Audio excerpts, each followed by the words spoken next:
Hi, everyone. It's me, Tim. Today, I want to tell a story about a picture that floats around on the internet of me with a paper bag on my head sitting at my desk. It's this picture here. And as with everything, there is a story behind it. And I know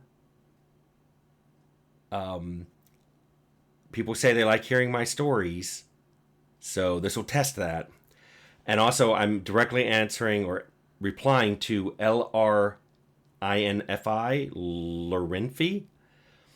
who said, "For some reason, I keep seeing a picture of you sitting at your desk with a paper bag on your head. There must be a fun story behind that one." There is. So, let me give you some context for this story.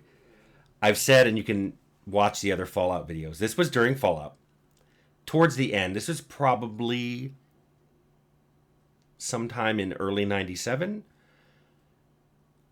I'd been working very long hours. I think I've said multiple times, the last 6 to 9 months I was on that project, I worked every day, anywhere from 10 to 14 hours.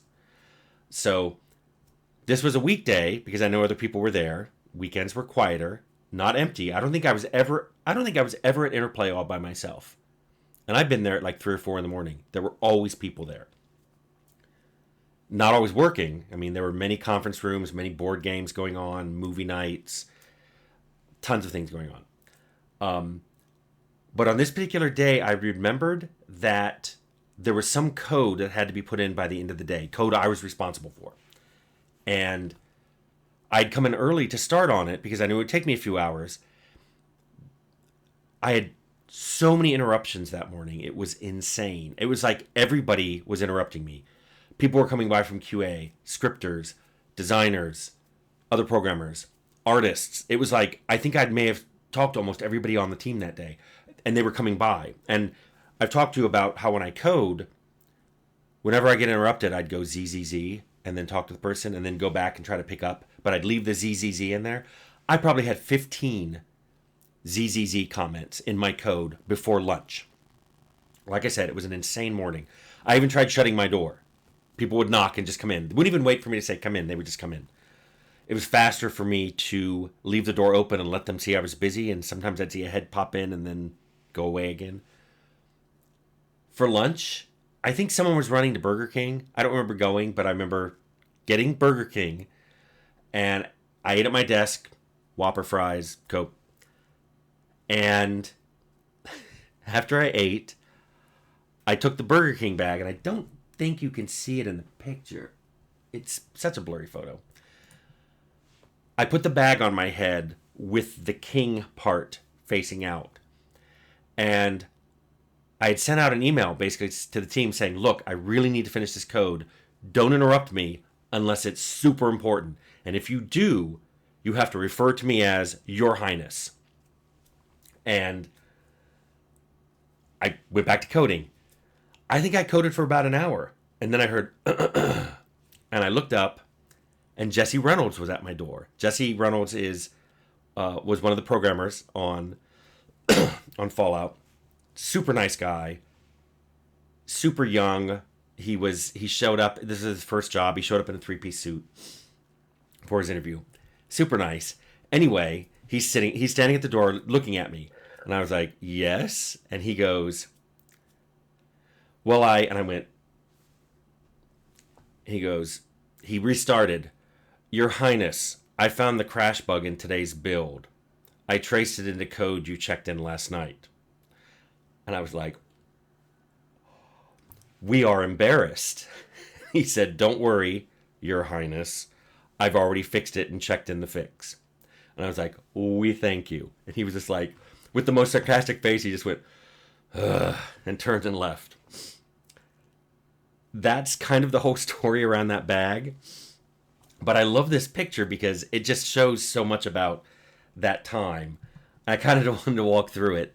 The thing I always remember is those giant CRT monitors. I mean, it either took up a lot of space on your desk, or if you were lucky, like I was, I got that big metal arm to hold it because that thing probably weighed between 30 and 50 pounds. It was heavy.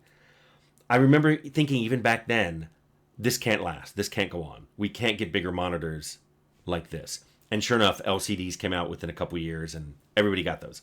But that giant CRT monitor just roots me in that time. You can see behind me is a shelf and it's got my CDs on it. I often listen to music. Because I had my own office, I would keep the ambient music on light from speakers that were on the other side of that monitor, so I didn't have to wear headphones. Headphones would bug me if I wore them for too many hours. There's also my Tick action figure, because we used to watch it Thursday night thing. We used to watch Tick cartoons. They were awesome, and I forget where I got that Tick action figure, but he could jump. If you pressed him down and let go, he'd jump in the air. You can see the Fallout foam core board, the one that's over here, the one I've shown on a Mementos video behind me, but also right to my right is that giant oversized Fallout box. So I even had them up. This is before Fallout ever shipped. These were from probably E3 that year. So that was a cool thing to have. Also, I'm wearing a Bomberman shirt. We did have Fallout shirts, but they said Team GURPS on them. So if this was far enough into 97, we had lost the GURPS license, so I kind of stopped wearing that shirt. Started wearing this Atomic Bomberman shirt instead, frequently.